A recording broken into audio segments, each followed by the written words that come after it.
سپیده دی فصل باشکوه ترانه‌های دلانگیز.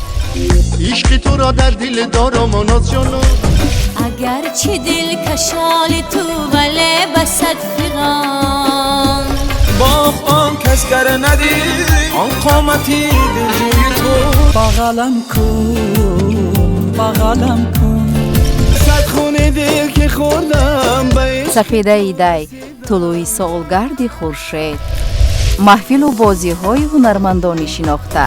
کدام آدم میتواند اسب را با دست بردارد؟ با یک دست یا کی میتواند؟ اسب رو مرحمت آب رو انتخاب کنید و با همون قطاری که آبها می ایستند بذارید. باری اول کартошка در کجا پیدا شده بود؟ فکر میکنم کانادا. نه. کرم می خیالم. کدام کلمه از 305 حرف عبارت است؟